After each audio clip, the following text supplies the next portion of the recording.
Bom dia, bom dia. Nem olhei se já é 7 horas.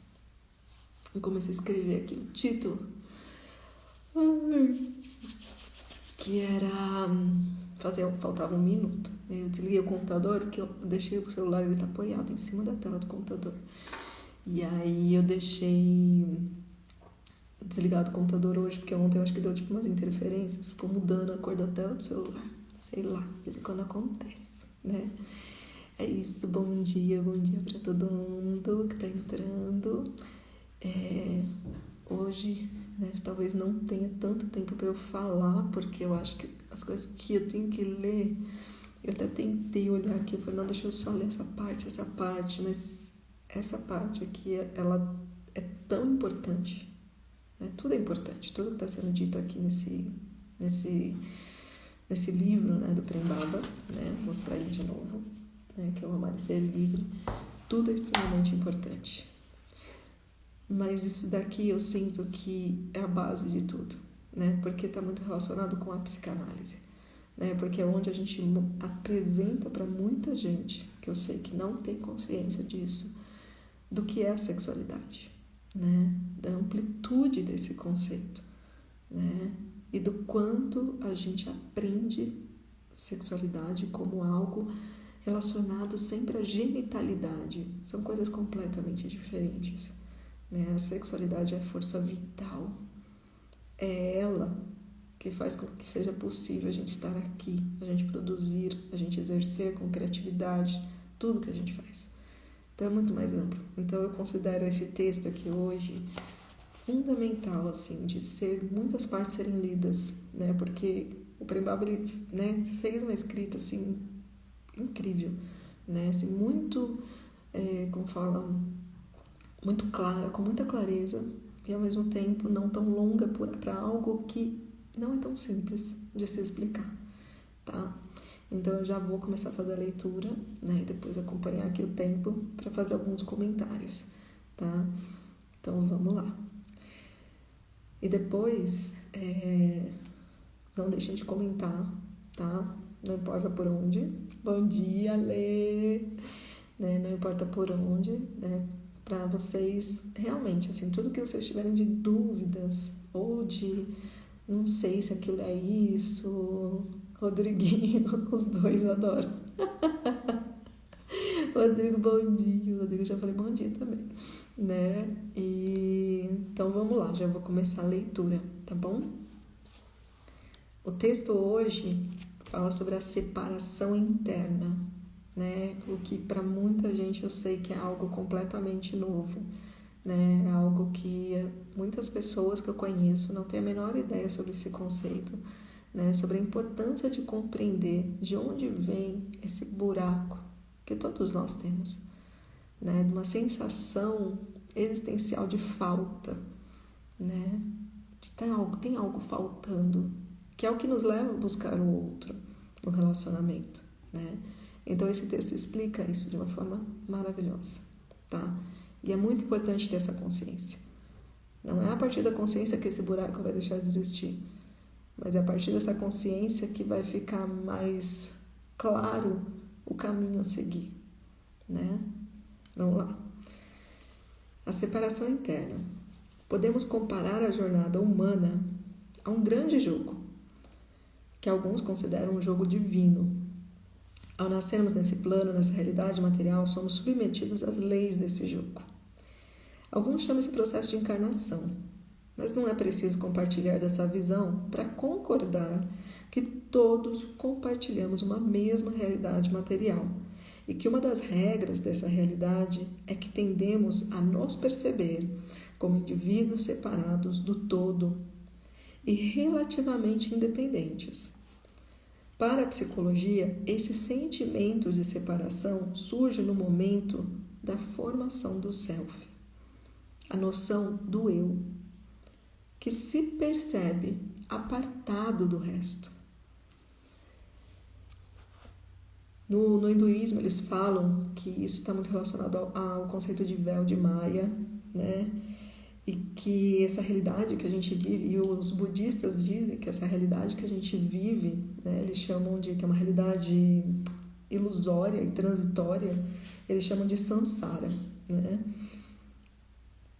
E para alcançar o nirvana, que é o estado de unidade, segundo os budistas, nós precisamos transcender essa visão limitada criada pela mente.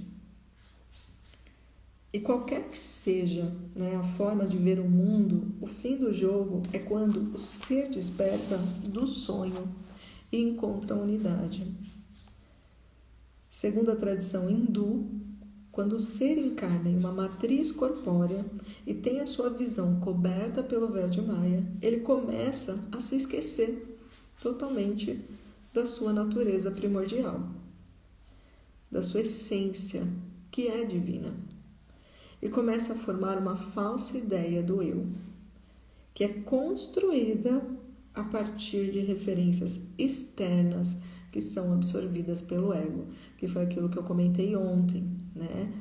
Que a formação do ego, né? A formação de quem eu acredito que eu sou e que vai perdurar por muito tempo, ela vem de fora, ela não vem de dentro, né? Então, a partir do nascimento daquele bebê, todos os impulsos que ele recebe do meio, né? Todos os olhares que ele recebe do meio ou a falta dos olhares, né? Tudo isso vai constituindo aquilo que ele ouve no começo, aquelas falas do nariz é igual do pai, o olho é igual da mãe, tudo isso vai constituindo aquele ser, né? E tudo que ele observa no mundo vai se integrando a quem ele é, né? Então isso é fundamental a gente compreender, que a formação, né, do indivíduo nesse plano, ela começa a partir do meio, né? E, para a próxima página, a função do ego, que também acho muito importante esse conhecimento, né? Porque existem algumas pessoas que não, porque tem que acabar com o ego, né? O nosso trabalho é matar o ego. Não é bem por aí, tá? É uma fala de um lugar onde existe bastante ignorância, né? No sentido de ignorar o que é o ego de forma constitutiva na psique humana e a importância que tem o ego, né? Aquela coisa, o problema não é a ferramenta, é como a gente trabalha essa ferramenta, é como a gente usa essa ferramenta, e o ego é isso, né? O ego é fundamental na nossa existência, né? Então ninguém tem que matar o ego, e a culpa não é sempre do ego também. A gente tem uma coisa que chama livre-arbítrio, né? Bom, vamos lá. A função do ego é ser mediador entre o mundo externo e o mundo interno. Olha o trabalho desse cara. Tem noção o quanto ele é importante? Imagina se a gente não tivesse um filtro, né?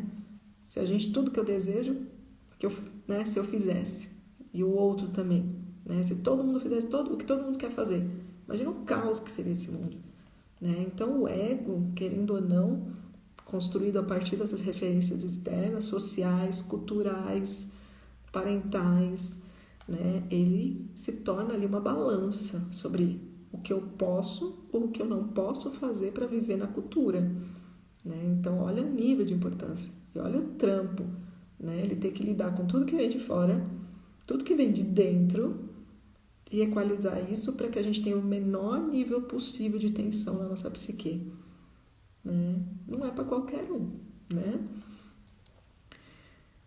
Sem o ego não seria possível experienciar a vida na Terra. Ele é o responsável pela individualização, ou seja, pela ideia do eu.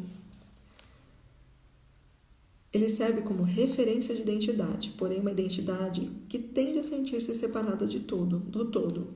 Conforme a ideia de eu vai sendo fortalecida e, portanto, o sentimento de separação também vai crescendo, uma angústia começa a surgir, que é essa angústia de ter algo faltando, né? Sempre tem algo faltando, sempre, né? E é esse algo faltando que desperta o nosso desejo da busca. Então, é importante ter esse sentimento de falta nessa existência, porque se não tem nada que me falta, não tem nada que eu queira buscar, né? Então, é uma coisa que é importante a gente ter consciência também, né? De não achar que essa falta ela é ruim, é ela que nos move de certa forma, né? Ninguém busca, né? Você está montando um quebra-cabeça, por exemplo. A hora que você acabou o quebra-cabeça, você fala, acabou.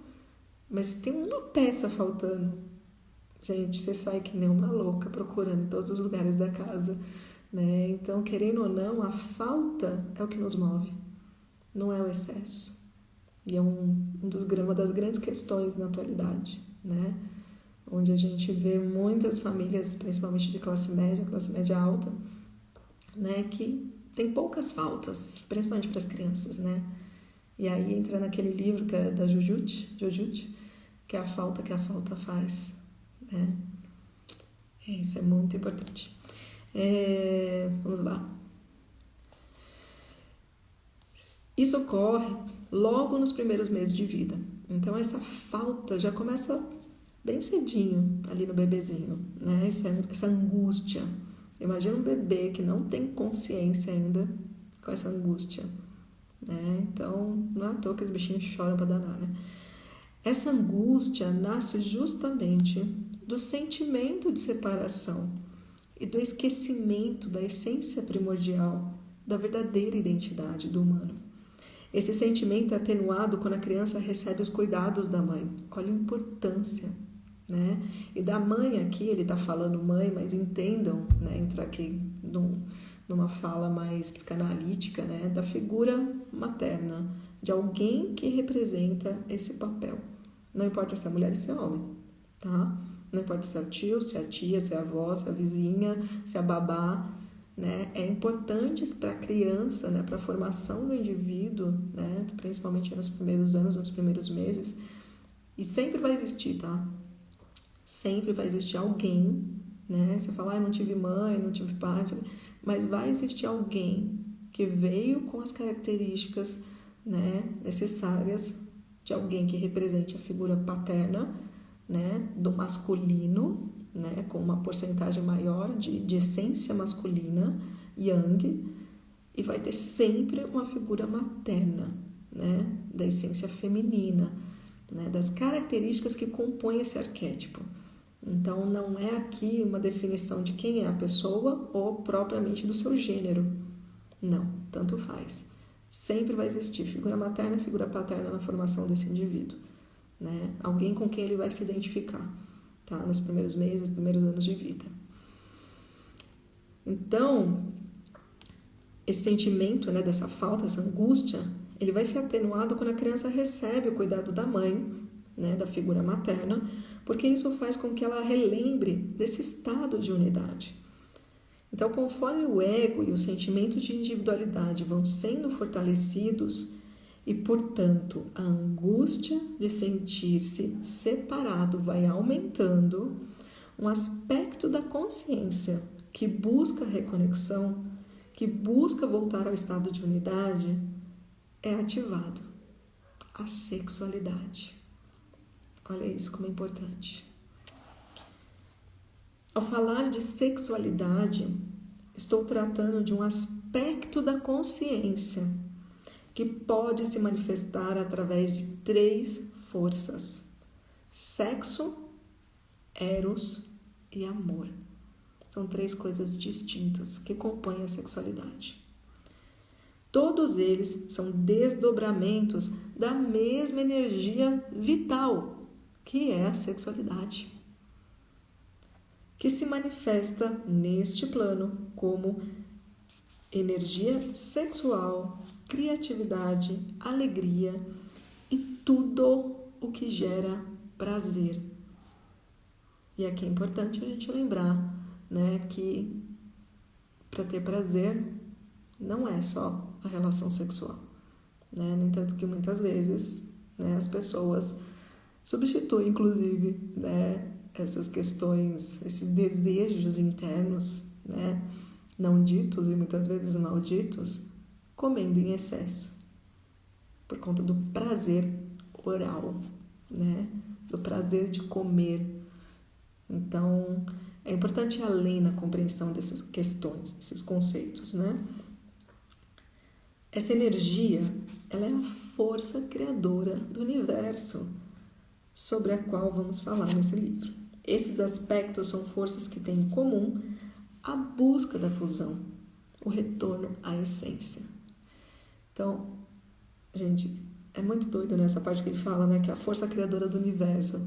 E aí quando você vê as pessoas, né, com o quanto existe de tabu para falar, né, sobre a sexualidade, quando você tem essa compreensão mais ampla do que de fato é a sexualidade, né, e de que se não houvesse essa característica da sexualidade, a existência da sexualidade, não existiria vida, né? E mesmo falando aqui das relações sexuais, de onde vem, né, o ser humano? Ele não vem da chocadeira e não vem da cegonha. Existe uma relação sexual, né, que traz o fruto. Então é tão louco você pensar o quanto a gente aprende a sexualidade como um lugar só de prazer ou um lugar sujo para algumas pessoas, que gera muitos traumas. Na verdade, vem de muitos traumas esse olhar, né, para o sexual de uma forma suja, impura, né? E olha como é lindo, de fato, né, o sexo, a sexualidade humana, né? E o quanto é fundamental a gente mudar a forma de enxergar isso. Então, a sexualidade, ela não se refere somente ao ato sexual em si, mas sim ao conjunto de aspectos internos, memórias, projeções, fantasias e desejos, e externos, culturais e sociais, que acabam influenciando na escolha dos parceiros e no nosso comportamento nas relações. É preciso compreender que a energia sexual é um aspecto da energia vital. Na verdade, elas são a mesma coisa. Isso é incrível. E quando a gente entende a sexualidade como tal, né, a gente também começa a expandir um pouco mais, né, as críticas também baseadas em ignorância de algumas pessoas em relação ao Freud, né? Porque o Freud, ele fundamentou toda a psicanálise nesse conceito de sexualidade, né? Porque ali ele entendeu o ser humano como um todo, incluindo aquela parte que o próprio ser humano desconhece de si mesmo, que é o inconsciente. Só que ele enfrentou muitos problemas por isso. Imagina, né? Na época que ele começou a falar, bom dia, Antonieta, na época que ele começou a falar de sexualidade, né, próximo ali de 1900, um pouco antes, o choque social, né? Sexualidade infantil, o quanto ele foi apedrejado quando ele falou de sexualidade infantil, porque as pessoas não tinham essa capacidade de compreender a sexualidade, né, como ela é, como energia vital, o que nos move, né? E depois, lógico, né, conforme a ciência foi evoluindo e as pessoas também, aos poucos as pessoas foram entendendo o que ele escreveu, foram entendendo o que ele apresentou, mas demoraram alguns anos para isso, né? E ele bancou, porque ele entendeu que a sexualidade, que tudo que permeia o ser humano está relacionado à sexualidade. E é essa sexualidade que o Prem Baba traz aqui, né? Que não é só energia sexual, não é. A sexualidade é vida, é de onde vem tudo, tudo. Tudo que a gente faz, tudo que a gente sente, tudo que a gente produz, né? Vem da nossa sexualidade. Então, quando a gente fala em psicanálise, a gente fala de um olhar para o todo do ser humano, muito profundo, né? E que exige muita coragem para olhar. Depois eu não sei se vai dar tempo, porque eu acho que o texto aqui é bem longo hoje, mas procurem o mito de Eros e Psique, que é o mito fundador da psicanálise, onde Freud entendeu essa complexidade do ser humano, né, que tem no YouTube do Christian Dunker, que é um psicanalista maravilhoso. Bom dia, Clau! E ele fala sobre esse mito de uma forma bem concisa, acho que são 14 minutos mais ou menos, E ele faz o paralelo com a psique humana mesmo, com a psicanálise. Então, assim, é mais maduro o vídeo dele do que 15 mil outros que vocês vão encontrar no YouTube sobre Eros e psique. Mas olhem, porque é incrível, tá? Vamos lá. Então, continuando aqui. O sexo é um fenômeno que ocorre através da energia vital. Porém, sexo sem Eros é sexo animal, cuja função é somente a procriação da espécie, desprovida de Eros e amor. A energia sexual é puramente biológica. Eros, ou força erótica, é uma qualidade da energia vital que se manifesta somente através da consciência humana. Ou seja, não existe Eros no reino animal. Eros gera uma atração que vai além do impulso biológico. Podemos dizer que Eros se assemelha à paixão, pois ele é um encantamento. E esse encantamento não depende do sexo. Eros é um fogo que cresce e arrebata. E quando somos arrebatados por esse poder, somos capazes de fazer muitas coisas para o bem e para o mal, em nome dele. Eros é a coisa mais próxima do amor que o ser humano, ainda não desperto, pode experimentar. Movido pela paixão, o indivíduo sente impulsos de ir além de si mesmo, de querer ver o outro feliz, e experimenta correntes de afeição e cuidado com o outro. Eros nos dá uma amostra grátis do que é o amor real, o que impulsiona a nossa busca por ele e, consequentemente, pela unidade. Como se Eros fosse a cenoura para o cavalo. Nossa, deixa Eros saber que eu fiz essa comparação. Mas é ele que nos empurra, né? É ele que nos diz, vale a pena, vai. Né? A gente precisa de Eros para que a relação permaneça, né? E lembrando aqui que Eros não necessariamente está relacionado a energias, como fala? Que eu li aqui, ó, cadê? Peraí. Não sei, gente, peraí. Tá. Esse encantamento de Eros não depende só do sexo, tá? Da ação, né? Da relação sexual, entendeu? É além disso. Vamos lá. Onde que eu parei, gente? Certo. Então, sem Eros, não haveria relacionamentos afetivos sexuais, pois o que leva duas pessoas a permanecerem juntas é a força erótica. Ela é a mola propulsora, né? Porém, Eros ainda não é amor. O amor é uma qualidade, uma fragrância do ser, ou seja, é uma manifestação da própria essência do ser humano. Ele só pode se manifestar quando a entidade humana for capaz de avançar no processo de purificação da sua natureza inferior. É um estado permanente da alma, o amor, uma presença constante, mesmo que a maioria das pessoas ainda não possa experimentá-lo. Não é tão simples chegar nesse lugar de sentir esse amor permanente. Não é. Eu não sei o que é. Eros, por sua vez, é impermanente. Ele bate na nossa porta subitamente, levando-nos de surpresa, muitas vezes contra a nossa vontade consciente, né? Aquela situação que você vai lá e corre atrás do boy, sabendo que você não tem que ir, mas você vai, e aí você fala, o que eu tô fazendo aqui? Eros, né? O Eros, de vez em quando, ele erra as flechas, né? Ele sai tacando flecha para todo lado, aliás. E dependendo do desenvolvimento dos parceiros, ele permanece por mais tempo ou não. Eros se assemelha à paixão, justamente por causa desse arrebatamento súbito.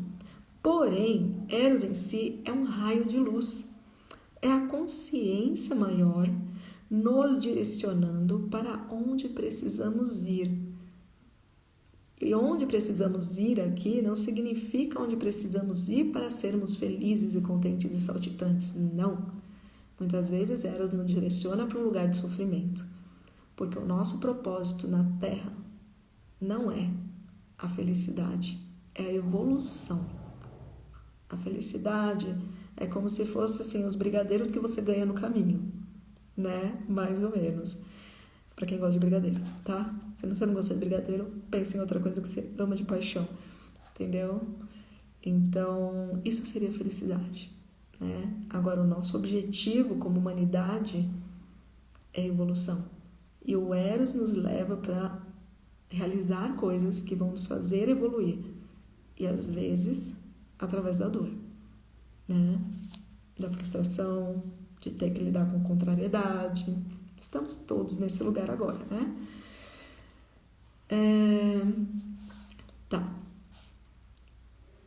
E a paixão é um desdobramento de Eros que resulta da conexão da força erótica com os conteúdos psicoemocionais da personalidade.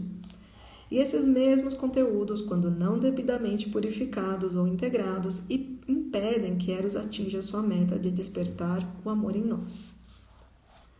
A paixão tem como objetivo uma idealização do outro. Você não vê o outro quando você está apaixonado ou apaixonada. Aliás, a gente não vê nada, né? É como a história do véu de Maia mesmo, né? É tudo uma ilusão cósmica. Projetamos no outro, ele vira uma tela em branco. A gente não enxerga o outro, a gente não se apaixona pelo outro, né? E aqui entra o mito de Narciso. Projetamos no outro sonhos e aspectos não integrados de nossa própria consciência. Em geral, traumas de infância. Olha o tio Freud aqui. Gente, adoro. O Osho leu o Freud, viu? Para escrever isso aqui. Aliás, no primeiro vídeo, eu falei que esse livro... Eu estava lendo um outro livro, que era de 1965, e eu usei essa data para falar desse livro. Não, esse livro aqui, Amar e Ser Livre, é de 2015, tá? Pessoa bem louca. É porque hoje eu entendo a importância de saber a data onde foi escrita a obra, né? Porque diz muito sobre os pontos de vista colocados na obra, né? Que eles vão mudando de tempos em tempos na cultura. Então, aqui tem Freud, total. Em outras palavras, nos apaixonamos por uma ilusão. Por exemplo, se ainda não integrei algo relacionado ao abandono materno, né? E aí você pode colocar de tudo aqui, inclusive o paterno, e encontro alguém que de alguma maneira me lembre minha mãe, meu pai, eu vou projetar no outro a esperança de ser acolhido e vou me apaixonar por ele. Isso ocorre porque o ser humano busca reencenar as cenas traumáticas da infância na vida adulta, com a esperança de curar as feridas ainda abertas. Para isso, buscamos vítimas. Mentira. Buscamos parceiros que contêm o melhor e o pior dos nossos pais. Porque no fundo, e vice-versa, né? O parceiro também, ele não chegou ali à toa, ele também está na mesma busca. Porque no fundo existe uma esperança mágica de que dessa vez será diferente. É um mecanismo que ele tenta reparar o passado. A pessoa movida pela paixão acredita querer o bem do outro, mas não é assim. A paixão é egoísta. O querer bem nada mais é que uma estratégia para ter as suas expectativas infantis atendidas, para curar as feridas do passado. E se a gente está trabalhando ali, fazendo uma busca para fazer uma reparação do passado, quem nós somos naquele momento? Adultos? Não.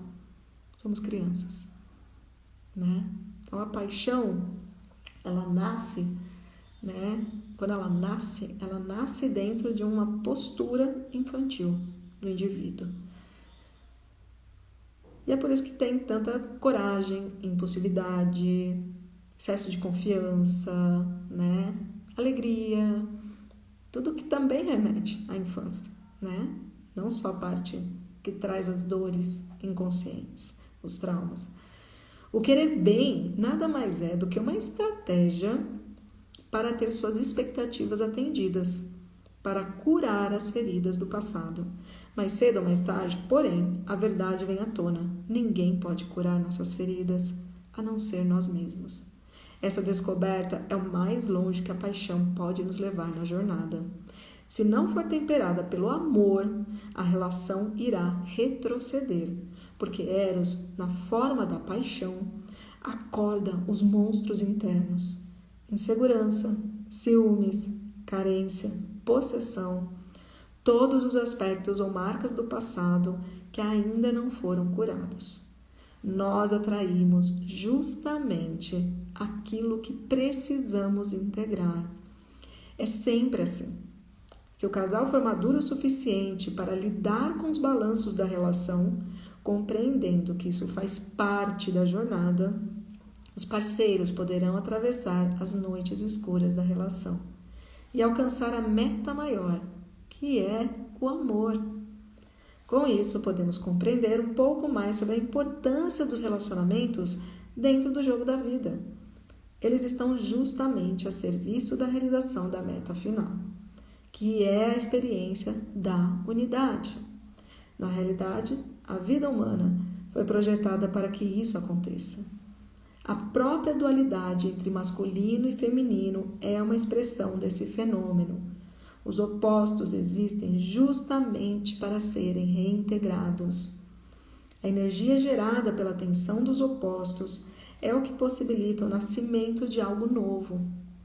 E é através da união entre os princípios feminino e masculino, dentro de nós, que a experiência máxima da unidade ocorre. Bonita aí, tá certo. Você também, viu, bonita? É importante. Gente, hoje ficou bem, assim, é bastante texto, então eu vou ter um pouquinho menos aí de tempo de fala aqui. Mas, né, eu tô rindo, gente.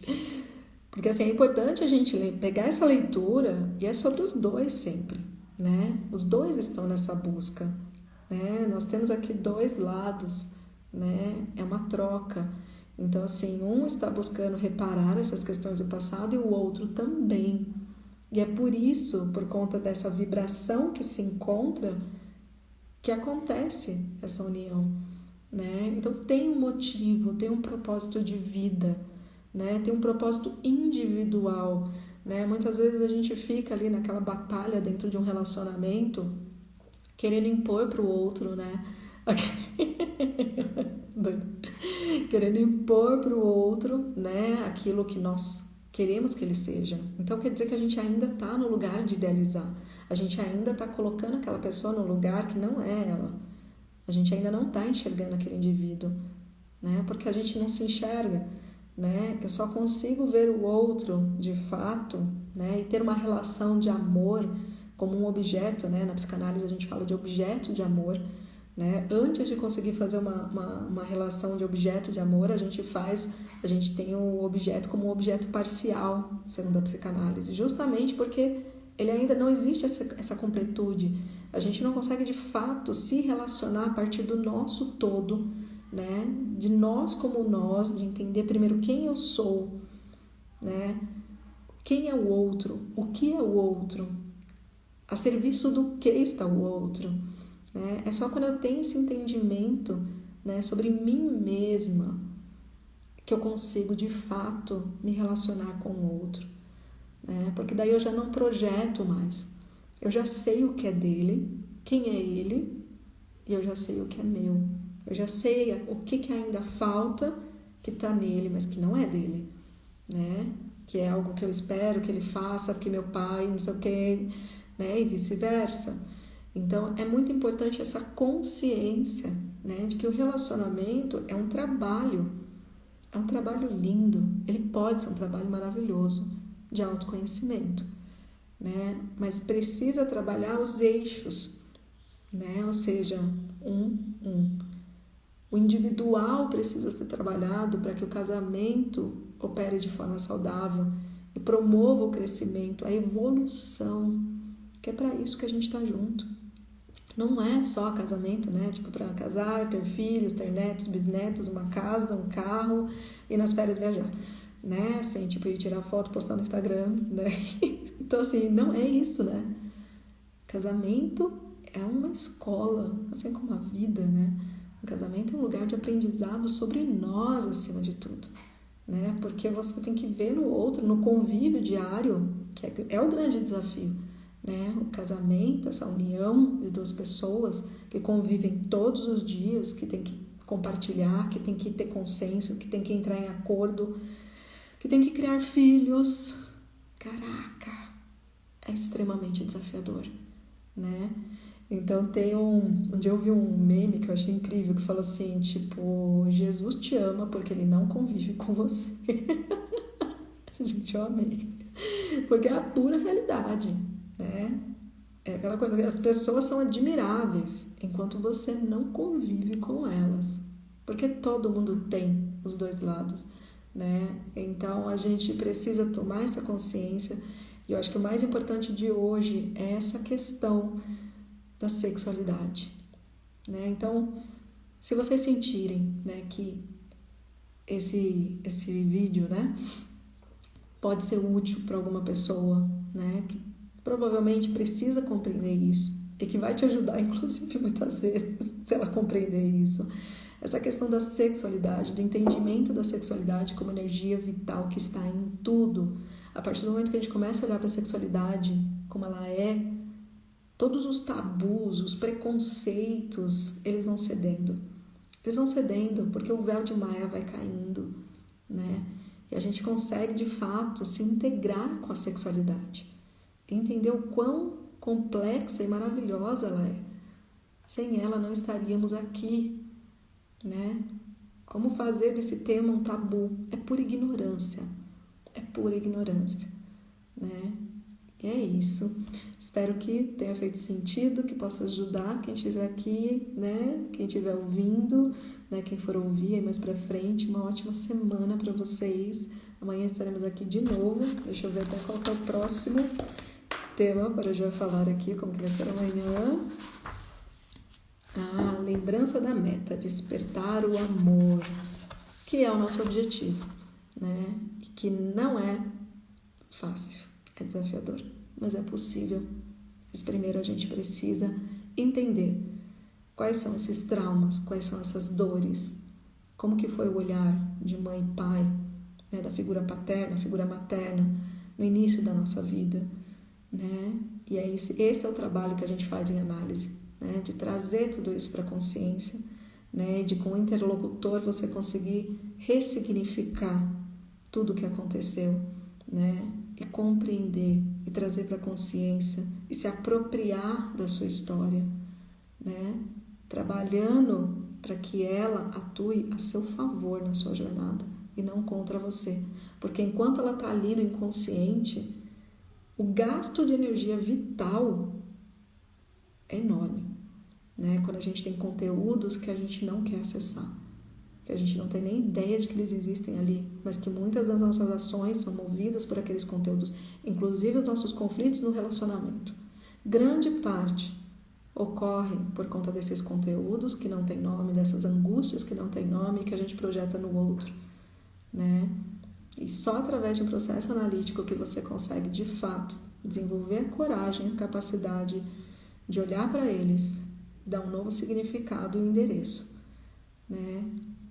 Então, vamos despertar juntos, né? Porque é para isso que a gente veio, para amar, de verdade, tá bom? É isso.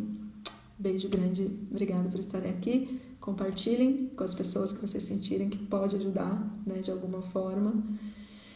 E amanhã estaremos aqui, se Deus quiser. Dia lindo, semana maravilhosa para todo mundo. Beijo. Espero que vocês estejam bem, se cuidem, tá bom? Beijinho.